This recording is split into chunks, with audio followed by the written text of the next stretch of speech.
All right, welcome back to the Throwdown for you guys here today. Workout, I wrote this one for time. 20 cal assault bike, 16 for the ladies, 80 double unders, 40 cals for the guys, 32 for the ladies, 120 double unders, 60 and 48 on the assault bike again, 240 double unders, and then a cash out of 24 devil's press at the end. For the devil's press, they have to be snatch style. You cannot clean and jerk them. Got it? 22-minute time cap. TTT THROWDOWN 25! Hello, my friends. Welcome to Throwdown. My name is Brandon Dorman. I'm 𝐕𝐸𝐺𝐿. Max is in Dubai today, but we don't need him. No, we don't. And it's actually really nice because we have some space. His shoulder's not touching mine. I don't feel the weird hair on his arm, which goes all the way up to his shoulder. Have you noticed that? Sorry, Max. And it kind of tickles. Hi, Max. If you're new to this series, this is where we announce a workout and invite all of you to do it with our training think tank community.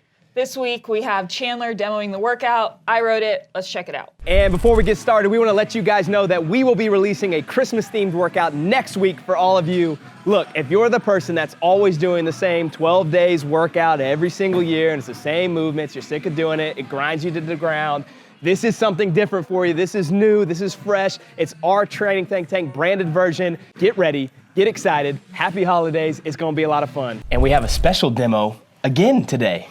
Noah last week, Chandler this week. Two really jacked guys. Yeah.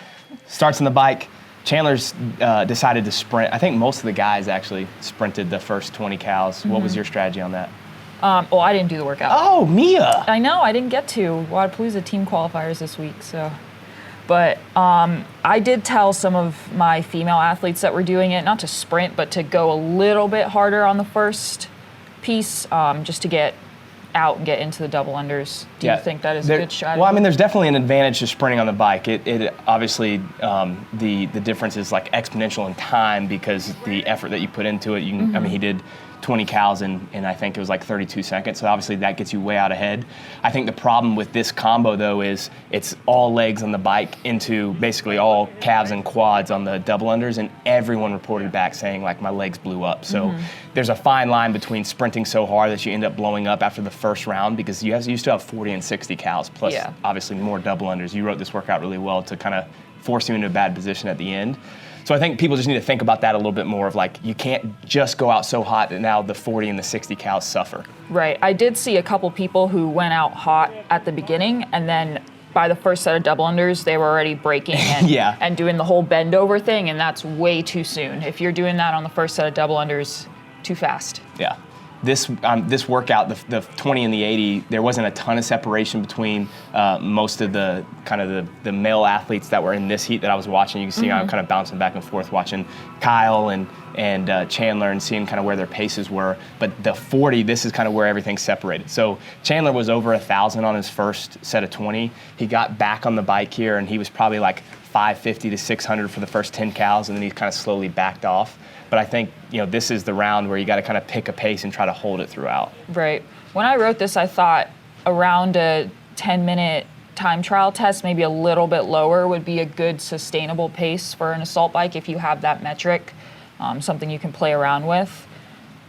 Do you think that worked out? No, I do. I think it's a little bit over. So you still go hot in the first one. It's a little bit over your 10-minute test. For the 20 cals, you try to kind of hold that 10-minute test, or at least what I would do is hold that 10-minute test for the 40 cals, maybe a little bit over on the first 10 or 15 cals, and then kind of back off. And then reevaluate for the 60 cals. For me personally, double unders are way harder than the bike. Like I can hold 550 on the bike throughout this entire thing because I know that I'm really good at that. But I know the double unders are going to end up getting really messed up, especially at the 240 in the end. So it just kind of depends on how efficient you are at both of those movements. Right. Chandler, he talks about, even after this, he was saying, I wish my double unders were a little bit more efficient. I mean, he's good at them, but you can tell he's putting a little bit more effort, and you'll actually see like his shoulders start like almost bulking up in the workout because he has so much tension. Whereas if you watch Mike, who's actually his judge here, his double unders. He's paying real close attention. Yeah, exactly. Good job, Mike. Look at this. He's staring off into space, probably checking out his wife over there working out or something. But Mike's double unders are really efficient, but I think where he blows up is probably on the bike right now just from lack of training over the last couple of weeks. Would you agree with that, Mike? I would agree. He's behind the camera staring at me right now. I love how the double unders went up each round and the cows, because I think everybody thought it was going to be easy after the 20 and the 80. Yeah. But then you get to here and you can see, like, Yeah. I was going back and forth between Chandler and Kyle, and they both started at like 550, 600 on the 40, and by the end they were at like 392. So it drops off quick. I had so many people, including Chandler, tell me how they hated the rep scheme on double unders because it doesn't mathematically follow any pattern. So I kind of like that it messed them up just because it wasn't a pattern. So second set here. You can see, I mean, his bounding mechanics are good, but his arms are a little bit wider than probably most people would say is a good position for him, and his shoulders are pretty tight. If you watch someone like Travis, for example, he kind of rolls his shoulders forward and they stay pretty loose. Maybe not a big deal when you're comboing this with a bike, but let's say it's with handstand push-ups or muscle-ups, that creates a lot of shoulder fatigue when you're pulled back like this. Yeah, most of the complaints I got were leg fatigue on the double under, which is different than most workouts. Yeah. Most of the time it's more of a shoulder grip burner. Yeah, I literally don't think I've ever felt or at least my upper legs, like my quads and hamstrings doing double unders. I feel my calves and my knees because I got a jacked up left knee, but it's almost always shoulders. So I actually want to do this workout just to see what the difference is, but same thing, like I had athletes on site that did this with everybody here, and they were all like, man, my legs blew up so bad, way worse than I thought. So definitely a nasty combo. So did he just go unbroken? He did. On that set? Yeah. What do you think? Do you think that's worth it? If you're, I mean, like for a Mike or a Travis, somebody our audience has seen do double unders that are really efficient. Like Travis has done 600 unbroken or something like that. That makes sense, right? Like that's what's going to win you the workout for someone that's at the high level. For most of us, like I would have broke those for sure. I probably would have broke the 80 though, just because like I know that my advantage is going to be on the bike. So that's kind of what I mean. This is still like, it's individualized to the person's strengths and their weaknesses. If you know double unders are going to be an issue, come up with a plan ahead of time, and then if you miss a rep, then just use that as your break. Yeah, because if you take a 5 to 10 second break on double unders and you're able to hold 50 to 75 higher watts on the bike, you're going to make it up, especially on this longer set. This was a big one because Kyle, you can see he's on the left side of the screen right now. They were neck and neck through that set of double unders. Kyle got a little bit behind because he tripped a few times. But this one, Chandler was able to kind of spread his lead or kind of create a bigger lead by holding. It was only like maybe 1 or 2 RPMs more throughout. But over the course of 60 cows, that ended up being 30 or 40 seconds. So it is a big difference. Yeah, it makes a big difference. And then you're taking those 10 seconds of actual rest on the double unders versus being 20 seconds slower on the bike. You're still working. It doesn't feel like you're recovering. Right. That is a big thing. I think that's actually something to note. If you break on double unders, you can break quickly. You're actually allowing your heart rate to come down, whereas like breaking on the bike, so to speak, going down to 100 watts, you still are moving and you're not getting anything out of it. Right. So that's a good point. Would you, because someone asked me this, would you recommend for anybody, maybe like a high power athlete, to do some kind of like sprint recover on this? Ooh, that's hard for me to say. I don't know what it feels like to be that kind of an athlete. For me, absolutely not. Right. I think that because of double unders, you have to keep them aerobic. I don't think it would work very well. Because if you sprint recover on the bike, you're gonna need, like, you still have to be in an aerobic state to stay consistent on the double unders and to stay calm on them. Maybe if you do sprint recover for the first chunk and then sustain. Yeah. But I don't know if overall that would even get you out of there faster. Yeah, I don't know with the combo of the bike and the double unders. I've had plenty of people that have PR'd their 10-minute max cals in the bike. If I have said, like, you can do it whatever way that you'd like, instead of it being a sustainable pace, that have done like 20 seconds hard, 40 seconds easy, just because, again, you're rewarded for going harder on the bike. So that could be something for someone that has done a ton of that or has done a lot of interval-based work that they may be able to kind of speed up, especially on the 60 cals. Like, say, I'm going to go hard to 15 cals, easy for 5 cals, so on and so forth. You definitely wouldn't want to do it on the double unders. That just doesn't make sense because you're going to start missing if you're trying to sprint your double unders. Right. I was saying if you get into that state, can you still sustain good sets of double unders? And if you can, and that fits the type of athlete that you are, try it out. Let us know if it works. Yeah, for sure. One of the other things I noticed when Chandler was going is, and I actually meant to ask him before he left, is his seat height. Like, he has it much lower really than low, than I would ever recommend for someone. But again, like, I mean, that dude is unbelievable. Like watching him work out 20 or 30 times on site now, he's one of the best in the world, obviously, but some of the things that he can do are like, I don't know if anybody else in the world could do those. So I'm not gonna question why he has it there. I think he's thinking about that, but for those that do have their seat low and they feel a certain type of burn in their leg, I would suggest moving it up and down to see if there's something that's more efficient for you. Right. So last set of double unders, 240. Yeah, this is the one, again, Kyle gets off the bike maybe 20 or 30 seconds after him. And I was like, you know what, after this break, I thought maybe Kyle could catch up to him because Kyle's great on the bike and he's pretty dang good at double unders too. The nice thing, the difference between the two was Chandler's breaks on double unders were usually only like 3 to 5 seconds, and then Kyle's ended up being anywhere from like 8 to 10 seconds on the back half. So if you are going to break on double unders, try to have a plan, number one. If you miss, it is what it is, but keep those rest breaks as linear as possible. I think that's going to be worthwhile for you. Something to note too, if you are double under limited and you're in the middle of this set, have your target rest breaks, and if you trip in between that, say you're wanting to rest every 40, but you trip at 20, I wouldn't recommend taking that as a bent over rest break. Step over the rope and keep going and get to that number. And still rest at 40, is what you're saying? Yeah, for sure. Just because if you're starting to trip a lot and every time you trip, I mean, it's tough, I get it, it's mentally difficult, but I see athletes trip, bend over, rest, do 3 more reps, trip, bend over, rest, and that just eats up so much time, and it's more mental. You don't need to rest after doing 3 double unders, so try to stay tough there and just step over the rope and keep spinning and try not to let it get to you because that's just going to bring you down and slow you down for no reason. Yeah, and one of the things we talked about during the open when double unders come out is don't panic too, right? Like, just, it is what it is. Everyone's going to trip here or there, especially on bigger sets like this. It's not going to lose you a race, right? What will, though, is if you trip 20 or 30 times because you're trying to rush back into it. So step over the rope, like you said, take your deep breath, focus back in on what the goal is for that set, and get after it again. So he's kind of in a groove now. He had a few trips early on. That looked like a break that he chose to take. Yeah. I think this is probably his longest break on this set. I was trying to count, I wasn't really counting, but kind of seeing how long between he and Kyle each one of their sets was. And he did a really good job of getting back on the rope. This 240, I mean, everyone was just crushed by this point. And you're not done yet. No, you are not. I mean, Mike, how bad was this counting 240 double unders?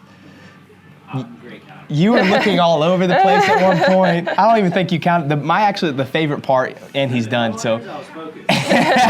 On the bike, I didn't care. So that was a great transition into his first rep. And I think that's a good thing to think about. When you finish those double unders, just get a first set in, and then if you need to take a break after that. But you can lose a lot of time. I saw people take long journeys to chalk buckets and waste 40 seconds before doing one devil's press. One of the rules for I try to put on my higher level athletes is when you are transitioning from movement to movement, there is no break. You get a set done and then you take your longer break. Basically what you're saying. So this is something that you can learn from, because even though you may feel pretty messed up at that point, you're able to do a few reps because you're basically kind of changing the demand on your body, going from a double under to a devil's press. Shoulders are burning, sure, legs are burning, sure, whatever, but you're able to do a few reps. Now, obviously, you're going to see here, this is what makes Chandler one of the best in the world. He goes unbroken here, right? And they're fast. It's just the kind of the grit at the end of a workout like this. And you talked to me, we were kind of standing there talking about like why you put those in, and part of that was like, who can make up some time? Like if you're not as good at double unders, can you make up some time by going unbroken on this? But when you have someone that's fast on the bike and double unders and then goes unbroken, it's pretty impressive.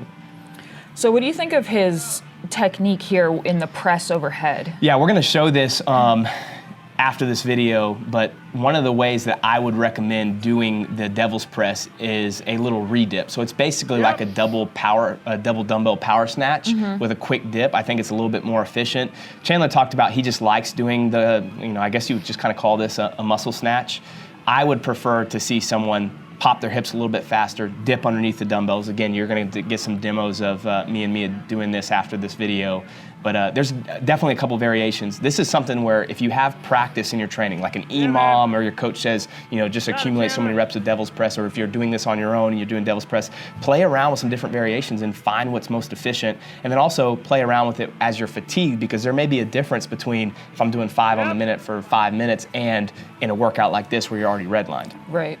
Another thing Chandler does well here is when he puts the dumbbells on the ground, they're in the position he needs them to be in to get his chest to the ground. I saw a lot of people who would just drop them down and they'd be together and they'd have to take time to pull them apart. I mean, he obviously is a games athlete, so he's going to move them better than most of us, but a technique that you could use, and he did it, is to bring it down to your shoulders and then put them on the ground, and that way you can control it and have them in the right place when you're down there. For sure. I don't know what his total time was, 13:58? Yeah, it was just below 14 minutes. That's going to be tough to beat. Someone that can go unbroken on the double unders or be a little bit more smooth is going to be able to probably beat that, but great job by Chandler and unbelievable job on the devil's press at the end. Let's go get some scores, eh? And we got some scores. No max in the leaderboard. Sorry about it. Chandler wins 13:58, Kyle L gets 15:12, and Mike comes in third place at 15:24. On the ladies' side, Brooke 17:24, Claire got 19:42, and Becky at 20:08.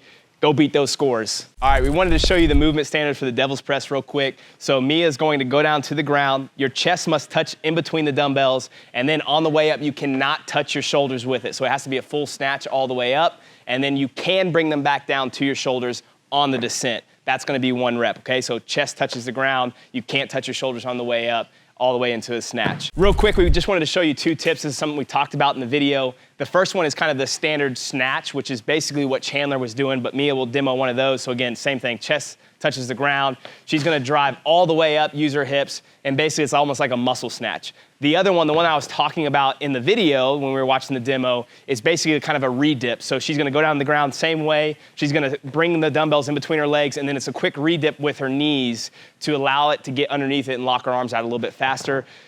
It's faster to muscle snatch these for sure, but as you get fatigue, especially in your shoulders, it's gonna be a little bit easier to re-dip. So try both of those in your warm-up and see which one will work best in the workout.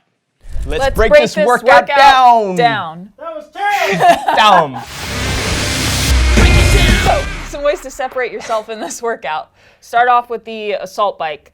If you are comfortable with double unders, comfortable with your ability on the assault bike, go out a little bit aggressive, but just be careful, don't blow up. You have a lot of work ahead of you. If you have a 10-minute assault bike test pace, use that to help you pace. Try to stay around that, maybe a little bit faster on the second set, and then push yourself to hold it on the third set, and that should put you in a good spot. Yeah, with the double unders, if you are efficient at them, you can probably try to go unbroken or maybe just have 1 break on the second and third set. Obviously, 240 is a lot even for those that are efficient.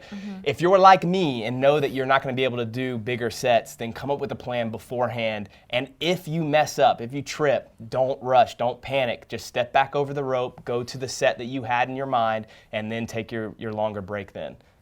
Devil's press, make sure you transition right away, get a first set in, and then if you need to get chalk or if you need a quick break after that, take it then. I would take some time before the workout and play around with the movement. Make sure that you know what you want to do. Practice the dip under, practice the muscle snatch, see what works best for you. Practice bringing the dumbbells down into the right spot so that you're smooth when you get there and you're not fumbling on it. Yeah, and a reminder, like that's the reason that we're doing these is for practice. So take some risks. Go a little bit faster on the bike. Try to do bigger sets on the double unders. See if you can go unbroken on the devil's press. All of those things are okay. And remember, coaching is what we do here. So we're here to help. That's why we do these videos. And obviously you can go to trainingthinktank.com, check out our remote coaching and the design, which is our free blog. Bye, Project Pat. It's a wrap, you know what I'm saying? Your boy Project Pat in this thing, man. Hey, look, man, thank y'all for watching Training Think Tank's YouTube channel. Y'all hit that motherfucking subscribe button, you know what I'm saying? So y'all go ahead, man. Thank y'all for watching the channel, you know what I'm saying? Hit that motherfucking subscribe button. Let it be known, what it be known, what it be known, you know what I'm saying? Pat.